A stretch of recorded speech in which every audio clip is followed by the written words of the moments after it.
So this here fresh new Xiaomi 14T Pro is basically a bigger version of the Xiaomi 14 flagship that launched about 6 months ago, with that Snapdragon-y brain ripped out and replaced with a MediaTek Dimensity shaped one instead.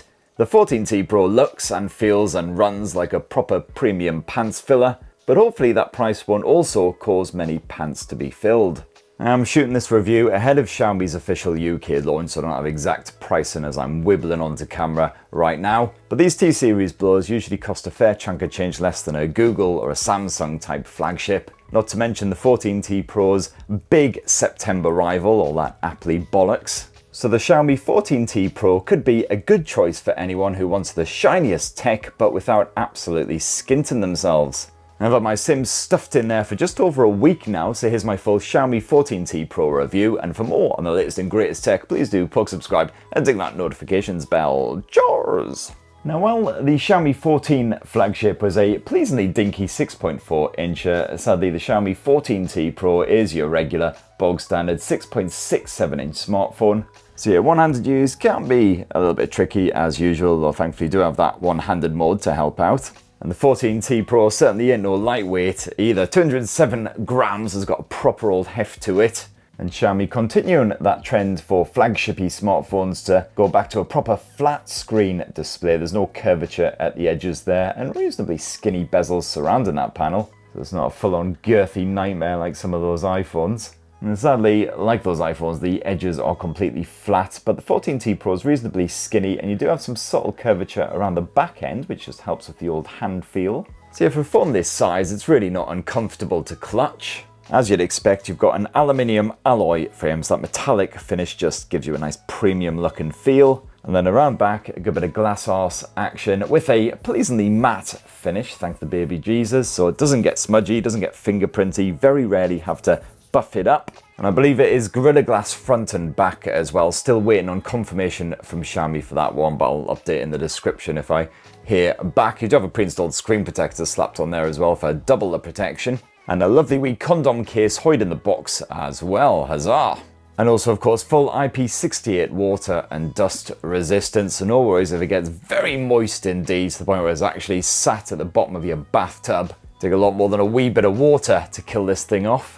And this right here is the Titan Grey model, but you can also grab the Xiaomi 14T Pro in Titan Blue or Titan Black. Creative juices apparently running a wee bit low there on the colour naming team. And get some more Monster Energy in them stat. And if you actually want to unlock your Xiaomi 14T Pro, well, it's the usual in-display optical fingerprint sensor. Absolutely zero guff from this. It's nice and responsive, super swift to act, as you can see there. As is the face unlock as well. It's surprisingly nippy, in fact. You barely even see that lock screen. You've got up to a terabyte of storage stuffed inside of the Pro, just as well because there's a fair bit of crapware preloaded on here. I mean, thankfully you can get rid of most of it. All the usual suspects, bit of LinkedIn, bugger off, bit of Facebook, bugger off. And a few surprises on the software side. It's the usual HyperOS shenanigans sat on top of Android 14. And HyperOS still feels pretty slick compared with some of the heavier launches out there, certainly. Zipping around through your apps, your various menus and everything all nice and smooth. We also the occasional little glitch or quirk, but certainly nothing unsettling. Haven't had any app crashes or anything like that in my time with the Xiaomi 14T Pro thus far. And these days, Xiaomi thankfully takes the old updates a lot more seriously than it used to, so you'll be getting several years of OS updates and security patching here on the 14T Pro. Keep it fresh for the long haul. Now buckle up kiddies, because it's time for the obligatory AI chat. Get your bloody whiskey at the ready. Now you've got Google's Gemini Assistant pre-installed on the Xiaomi 14T Pro. And sadly you don't get the free year of Gemini Advanced subscription chucked in like you do when you spaff a load of money on one of Google's Pixel smartphones, but that's probably just as well because you'll just get used to using the bloody thing and it'll be like, right, 20 quid a month please. It's certainly pretty helpful for especially like planning your weekend or whatever, or your holiday. Where's the best place to go for a good beer festival this weekend? Beer by the River. This festival takes place at Sambrick's Brewery in Wandsworth from September 6th to 8th. It offers a more intimate setting with a focus on showcasing Sambrick's own beers and other local breweries. So as you can see, you've got a couple of different options there, and it's also dispensed a wee bit of advice on which you might prefer. And apparently you'll have all the usual AI shenanigans we're all more than used to now, the likes of circle to search and everything. Not available right now on my pre-launch device, but that should be added in an update. And if you're a bit of a movie fan, you'll probably enjoy the 6.67-inch AMOLED screen that Xiaomi has slapped on the 14T Pro as well. It may be a big bugger, but it's also a crispy bugger as well. 2712 by 1220 pixel resolution, so those visuals stay sharp. And it's proper premium visuals as well. 12-bit color depth supported, as well as HDR10 Plus and Dolby Vision streaming with services like Netflix. And on the default original Color Pro display settings, those visuals nice and natural. You know, colors can be pretty poppy when they need to be, but overall a more realistic vibe. But you can change the color scheme to vivid if you prefer. And those visuals really slap you in the face. And if you're doing a bit of photo editing or something, you can actually set the display to the likes of the P3 gamut, the sRGB, mess around with the hue, the saturation, everything. The level of customization here, very impressive. And this screen is powerfully bright as well. I had absolutely no trouble whatsoever seeing what it was doing outdoors on the Xiaomi 14T Pro. Even on the sunniest day, even when I had shades slapped on my face. Got a bit of PWM dimming action, and this screen is apparently flicker-free certified by TÜV Rheinland. Never know how to say that. And you got up to 144Hz refresh rate support for any apps that can handle it. And the Xiaomi 14T Pro also boasts a proper stereo speaker setup with a bit of Dolby Atmos support and high-res audio certification as well. So Bald Northern Gates have never sounded better. Let me just show it off by bumping up that volume. So this week was Apple launch week, and sadly I couldn't make it to Cupertino myself as I was washing my hair.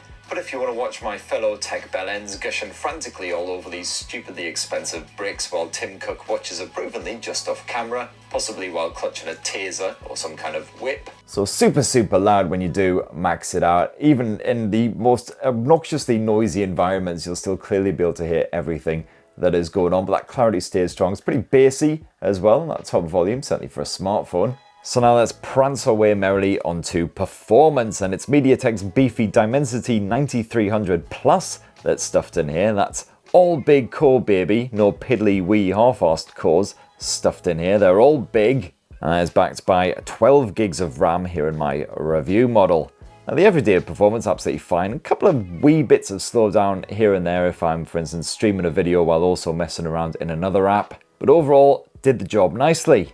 Of course, when you get gaming on the likes of Wuthering Waves, well, this thing really puts any smartphone through its paces. I found the performance stayed really strong. Even at the highest graphics settings with 60 frames per second on the go, I found that frame rate rarely stumbled. However, the Dimensity chip, because it is all big core, that does mean that the heat buildup is pretty substantial here. So even though you've got Xiaomi's 3D ice loop cooling setup slipped in there to help things out a bit, the 14T Pro does get rather toasty rather quickly. And yeah, after like 25-30 minutes, this thing was hotter than Lucifer's pants. Thankfully, the performance didn't seem to suffer too much. I saw a few more wee stumbles in the frame rates here and there, but overall the action remained fairly smooth. And the phone didn't get so hot that the game crashed, the phone shut down, or my fingers soldered to the back of it. But I'd say maybe try and get some sort of, you know, cooling fan accessory or something to slap on the back if you are going to be gaming for hours at a time. And yes, you do have that HyperOS gaming mode slapped on here as well, which is pretty nifty. It's got the old performance boosting tools, you can screen grab, do not disturb, you know, all the usual stuff. And battery life, well, you got a 5,000 mAh capacity cell slapped inside of the 14T Pro. Did find the battery life was a bit iffy for my first sort of 2 or 3 days with this phone, but then thankfully it bedded in, and now I get a full, pretty intense day's worth of action out of a single charge. No worries, usually stumble into bed with a good sort of 30-ish% remaining. That is unless, of course, I'm playing a bit of Wuthering Waves or something, in which case that drains that battery pretty bloody quick. There's no real stress even if you are running low on juice, because you've got Xiaomi's hypercharge support here, 120 watts when you bung a cable in there, so you'll be back up to full again in well under an hour, even if the thing's completely drained. You've also got 50 watt wireless charging support, so you've actually got a wireless charging pad that can handle it. And let's finish this chuffing lovely Xiaomi 14T Pro review with a squint at that there camera tech. You've got the usual Leica Vario Summilux camera arrangement, which sounds rather posh and does a bloody good job. Now the primary shooter is a 50 meg Light Fusion 900 sensor, the same as the Xiaomi 14 from earlier in the year. And this is particularly impressive when it comes to color reproduction in softer light. You've only got a little bit of grain creeping in occasionally. Usually you've got a nice natural looking pick. A fair bit of finer detail, so they still look good when you blow them right up. But I really love the natural looking shadows that you get with this thing compared with the boosted, artificially bright picks you'll get from the likes of Apple, etc. That said though, there are two different styles to choose from. You've got Leica Authentic and also Leica Vibrant, and you can swap between the two with a quick poke of this wee jobby up here. And for almost all of my shots, I kept the 14T Pro on that Authentic mode. If you do switch to Vibrant, you will get yourself some brighter, poppier snaps, which are more Apple-y in nature. You've also got a couple of alternative lenses on here, including a 50 megapixel telephoto shooter, which peaks at 30 times combined zoom. And this is fantastic for getting just a wee bit closer to your subject without startling them. Always handy if you're trying to snap a pet or just a random seagull for whatever reason. But you will want to stop zooming long before that 30 times ceiling because just to avoid the inevitable fuzzy mess really. And you've also got yourself an alternative 12 megapixel ultra wide angle shooter, which can capture tones almost as naturally as that main Light Fusion shooter. And of course a plethora of bonus camera modes, including the portrait mode. You've got good old master portrait back in action here and a choice of 4 different focal lengths. This can capture some great looking snaps of your kids, cats, whatever you point this thing at, complete with the usual lovely spot of bokeh style blurring. And if we swipe our way into more, you've got the usual shenanigans like night mode, which I found didn't actually do much of a job compared with just the regular auto mode. You've got a 50 meg high res mode, as long as the lighting conditions aren't cack, you can get a bit more finer detail crammed in there. And when it comes to shooting home movies, deep breath, things do feel a bit complicated here on the 14T Pro. So you've got the regular video mode where you can record up to 8K resolution footage at 24 or 30 frames per second. Otherwise you can bump it down to 4K, boost that up to 60 FPS, unless you want a bit of HDR action, in which case it tops off at 4K 30 FPS. And this can record some slick looking footage, certainly at that 4K resolution level, plenty of fine detail packed in there, nice stable footage even if you're moving and shooting. But you can also toggle on the Master Cinema mode with, again, a quick poke of this jobby up here. This is supposed to be better for HDR type situations, although I honestly didn't notice much of a difference at all in my test footage. And then you've also got movie mode. This actually shoots in a stretched 21:9 cinematic aspect ratio. This is actually pretty handy if you're trying to shoot a kid or a cat or something like that, because you can double tap on your subject and then the focus will remain locked on them no matter where you move to and who else stumbles into frame. And complete with a lovely spot of bokeh style blurring, which is completely customizable as well. Getting confused yet? And then, as if that wasn't enough, you've also got a director mode, which is basically full on manual controls. As you can see there, you can take it with a little white balance, the shutter speed, ISO levels, everything. Loads of additional on-screen information, including how much storage you've got left. You've got a little battery indicator and everything too. To be honest, I mostly just stuck with the regular video mode and I was happy enough with what I got. Apart from when things were a bit blustery, the audio pickup did suffer somewhat. It's not quite as smart as some of those Google Pixels, of course.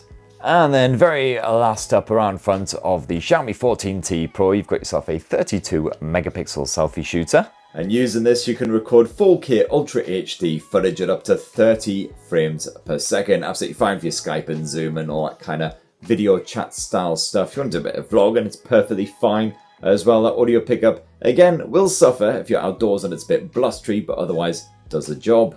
And there you have it, my lovelies. That, in a tasty nutshell, is what I think of the fresh new Xiaomi 14T Pro after using it as my full-time smartphone for just over a week. And I gotta say, I did enjoy my time with it. You know, it's nothing outlandish, nothing super special compared with, you know, the Pixels, the Samsungs, all the other premium style flagship phones that you can get out there right now. But hopefully it'll cost you a little bit less than some of the Samsungs and the rest. Really like the natural looking output from that camera tech. Certainly if you are a videographer, you've got plenty of different video options to play around with there. Performance is good, although it does start to get a little bit hot under the collar with Wuthering Waves, which was slightly troubling. Battery life is decent. I do like that slick HyperOS experience as well, crapware aside. That's what I reckon anyway of the Xiaomi 14T Pro. What do you guys reckon? It'd be great to hear your thoughts down in the comments below. Please do subscribe and ding that notifications bell for more on the latest and greatest tech. And have yourselves a really wonderful rest of the week. Cheers everyone. Love you.